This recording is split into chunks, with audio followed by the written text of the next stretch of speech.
Hey guys, we are going to talk a little about Freud for a little bit today. This is the wrong file.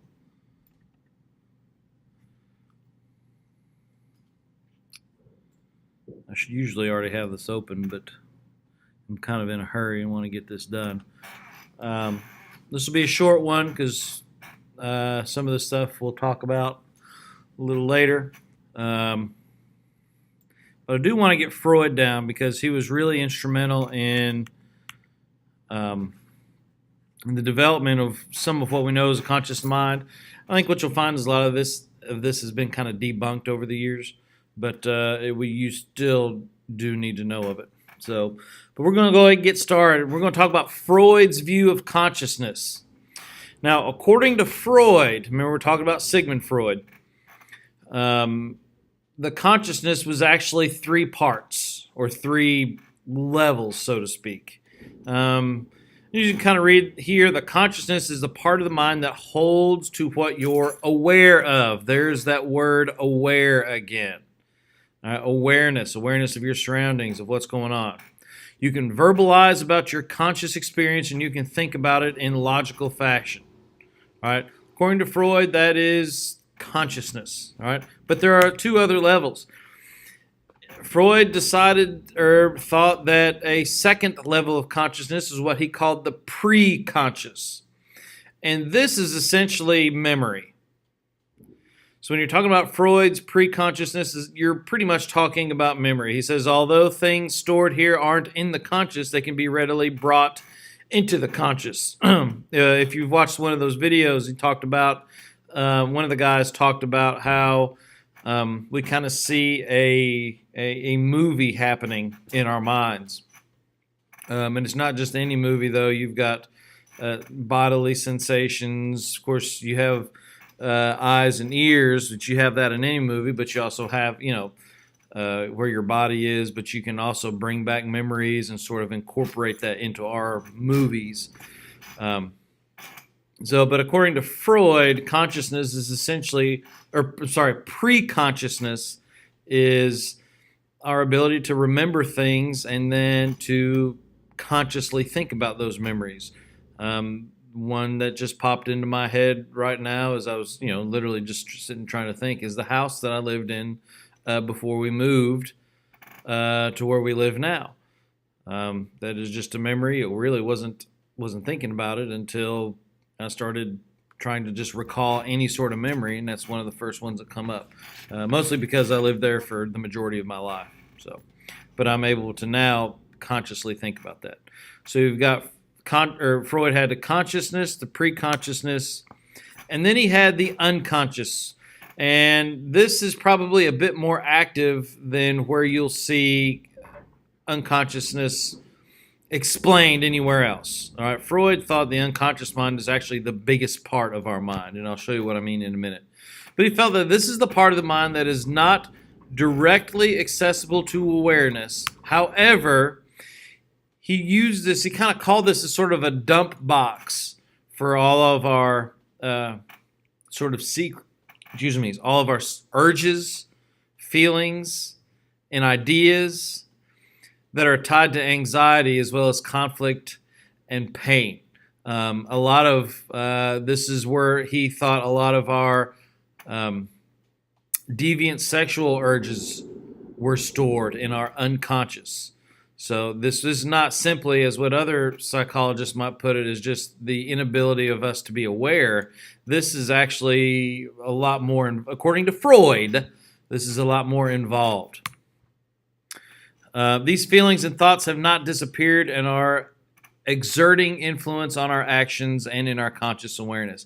Even though our consciousness can't access them on command, they still have an influence on our behavior and on our conscious awareness, even though our conscious is actually not aware of it, if that makes sense. Here's another example of that. All right, so think of it as an iceberg. You all have heard that when you see an iceberg, you're only about 10% of it sticks out of the water. According to Freud, That's about how much our conscious level that we see.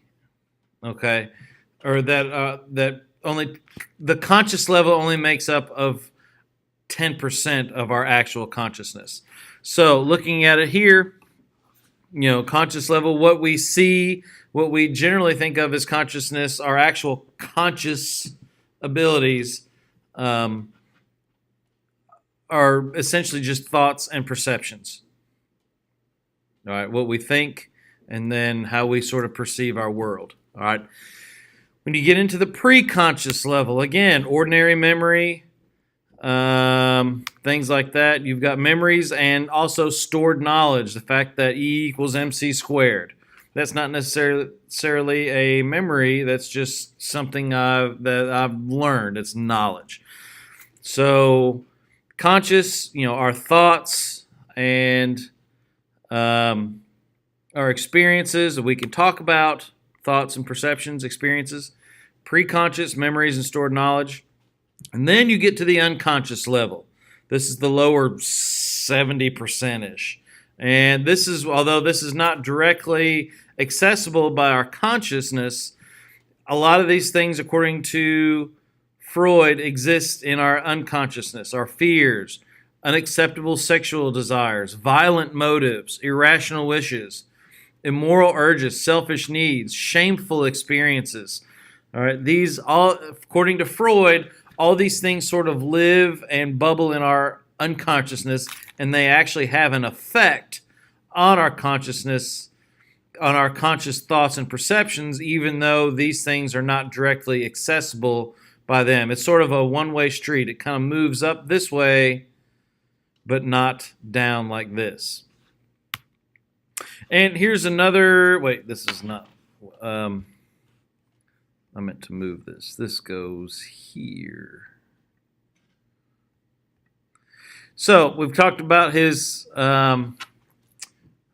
levels of consciousness. All right. Now Freud also sort of, as part of our consciousness as a whole, the conscious, pre-conscious, and unconscious. He also had talked about our identities, and we'll get into that. So basically, he had three parts of this: our ego, id, and superego. So our ego, according to Freud, is based on the reality principle that understands that other people have needs and desires, and that sometimes being impulsive or selfish is bad. This meets the needs of the id within reason. All right, so the ego basically understands that there are other people in the world and actually cares somewhat about those the needs of those people. All right, so that's the ego. The id is based on our pleasure principle. The id wants whatever feels good at that time, with no consideration for the reality of the situation. So you can think of some examples where the ego and the id can sort of butt heads. All right, think about in situations of, and I hate to be crass, but think of situations of maybe rape. All right, the ego realizes that the other person has thoughts and feelings, and this may not be good, but at the same time, the id wants what feels good at that time, whether it is sexual pleasure or whether it is the pleasure of dominating another person. The ego and the id will butt heads at times. Okay, so again, ego, other people have needs and desires, and being impulsive is bad. Id wants to feel good at that time. Doesn't matter what's going on in reality. We just want the pleasure. We just want the pleasure at that time. And, whatever feels good. Now, there are times when the ego and id work together.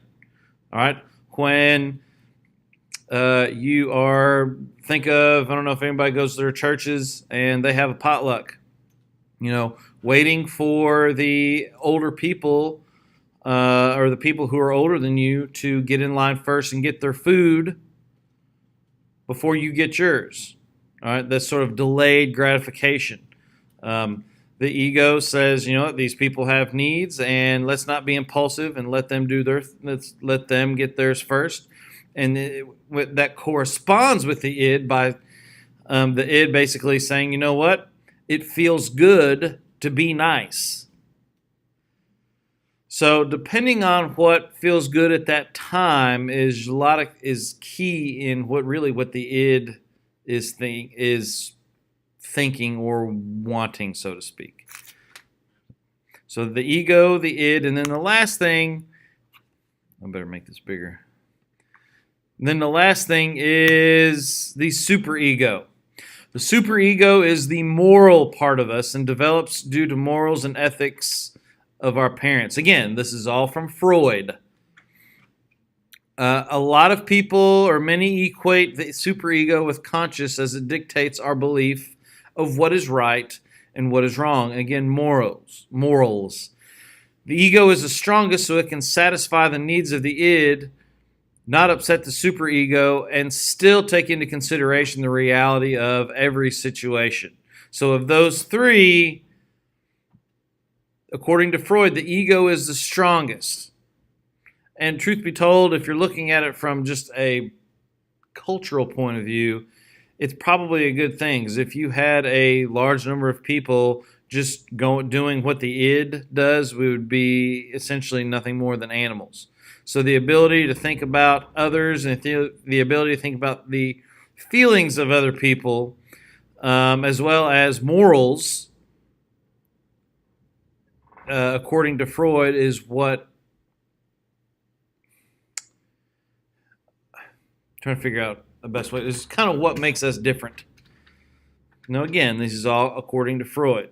So, here's the same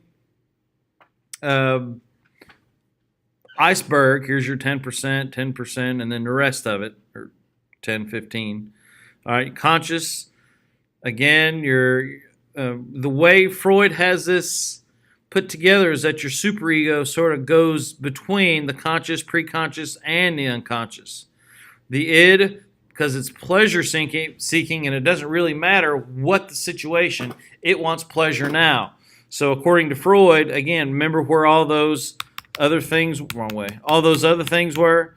The fears, violent motives, unacceptable sexual desires, irrational wishes, all those things are in the id portion. Okay? The superego sort of rolls through here. So your superego, basically, but your morals kind of work with our thoughts, our perceptions, memories, stored knowledge, plus all these other things down here. All right, so it's a bit more complex, I guess. But again, we're just trying to get a basic view of some of Freud's thoughts. Some other Freudian views. Freud's ideas essentially, Freud's view of the unconscious. Freud's ideas have largely lost support in the psychological community, but in society as a whole, they still have lots of support. One of Freud's main ideas was that the unconscious mind served as a mental dungeon where terrible urges and threatening memories were kept locked up and outside of awareness. And by an extension, that people who do terrible things and who can't control terrible urges do not have essentially a good dungeon. These things have a tendency to bubble up in certain people because of their inability to keep these things locked up. Freud said that the unconscious mind had an especially important role in our relationships. And we've talked a little bit about this. We'll get a little more into this a little later in the course. But he said that we choose mates who are on an unconscious level. Remember what's in the unconscious? All these things. Freud says that we choose our significant others based on these things. As substitutes for our fathers and mothers. I've mentioned the Oedipus complex.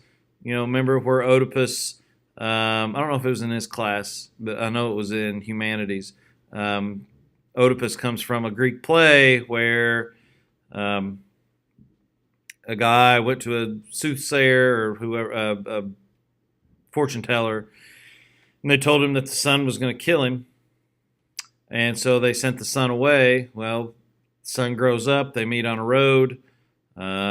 Son gets mad, kills his father, ends up marrying his mother.